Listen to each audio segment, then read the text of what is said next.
Selamat pagi peserta didik kami semuanya. Semoga kalian tetap sehat. Pada pagi hari ini kita akan melanjutkan kembali materi kita. Kalau pada minggu yang lalu kita sudah membahas yaitu memahami lokasi melalui peta. Pada hari ini kita akan lanjutkan yaitu mengetahui letak dan luas Indonesia. Mari anak didik kami, kita siap untuk mengikuti pembelajaran kita hari ini.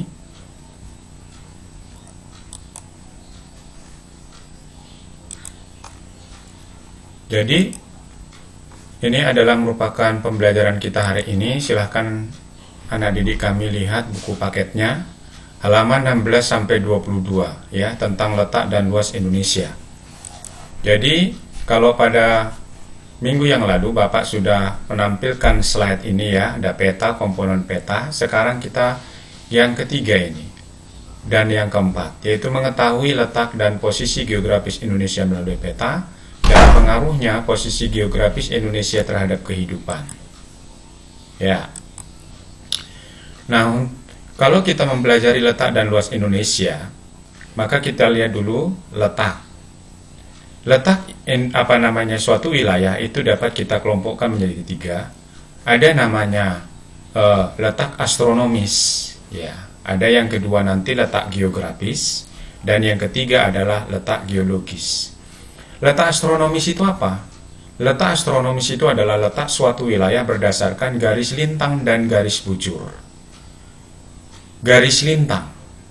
Apa itu garis lintang? Garis lintang itu adalah garis khayal pada peta atau atlas atau globe yang melintang dari barat ke timur atau sebaliknya. Jadi dia berupa garis horizontal. Kita lihat ini. Nah, jadi ini adalah merupakan garis lintang ya. Ini garis lintang. Ya.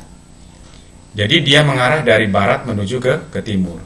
Sehingga ini membelah bumi menjadi dua bagian utara dan selatan. Tapi kita lihat dulu yang garis lintangnya dulu anak didik kami ya.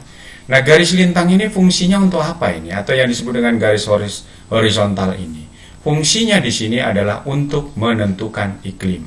Jadi kalau pas dia di sini, inilah yang disebut dengan lintang 0 derajat. Ya, garis lintang 0 derajat. Nah, atau yang disebut dengan garis khatulistiwa.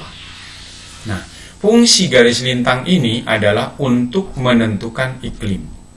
Makanya kalau kita lihat Indonesia itu letak lintangnya antara 6 derajat lintang utara sampai dengan 11 derajat lintang selatan. Ini derajat ya anak didik kami ya. Maaf, ada kekeliruan. Ini 6 derajat, jadi nolnya di atas 6. 11 derajat nolnya di atas 11. Maka iklim Indonesia adalah iklim tropis. Nah, nanti silahkan dilihat kembali buku yang lainnya juga. Kenapa Indonesia beriklim tropis? Itu kalau kita mempelajari tentang iklim matahari, ini ada iklim 0 sampai 23,5. Jadi pembagiannya itu. Jadi kalau 0 sampai 23,5 itu beriklim tropis. Ya? Ya, beriklim tropis. Jadi Indonesia ini pada 6 sampai 11. Maka Indonesia beriklim tropis dengan dua musim, kemarau dan penghujan yang setiap tahunnya itu selalu berganti. Ya? Oke. Kemudian yang berikutnya kita lihat yaitu yang disebut dengan garis garis bujur. Ya, kalau tadi garis lintang, sekarang garis bujur. Ini garis bujur. Jadi garis bujur itu garis khayal pada peta, atlas ataupun globe yang membujur vertikal. Nah, ini dia ya. Membujur vertikal. Ini. Jadi membujur vertikal dia. Kalau tadi ini garis lintang, ini garis bujur. Jadi garis tegak, ya. Bisa dari atas ke bawah atau dari bawah ke atas, dari selatan ke utara atau dari utara ke selatan. Ya, ini dia. Jadi fungsi ini garis lintang garis bujur. Fungsi garis bujur itu apa anak didik kami? Ini untuk menentukan daerah waktu. Maka kalau garis bujur 0 derajat itu untuk menentukan waktu. Ya. Ya, menentukan waktu. Dan juga untuk, maka ada istilah yang disebut dengan Greenwich Mean Time ya, menentukan waktu. dan sebagai pusat kalender internasional. Jadi ini fungsi daripada garis bujur tadi. Nah, kenapa Indonesia itu tadi memiliki 3 daerah waktu?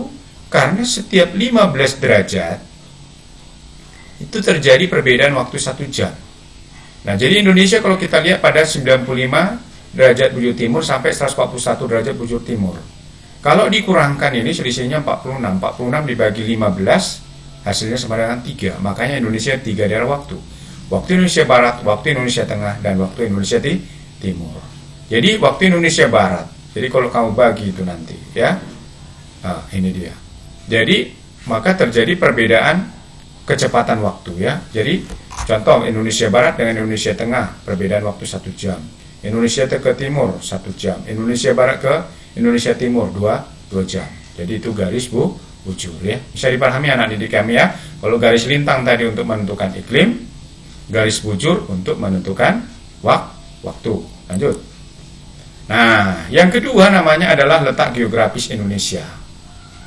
Jadi letak suatu wilayah. Tadi ada letak astronomis, sekarang letak geografis. Letak geografis itu adalah letak suatu wilayah dilihat dari kenyataannya di permukaan bumi. Kenyataan di permukaan bumi Indonesia ini kalau dipotret dari luar angkasa, dari langit, dari atas, nah inilah bentuk Indonesia ini. Tidak rekayasa. Inilah gambar yang sebenarnya.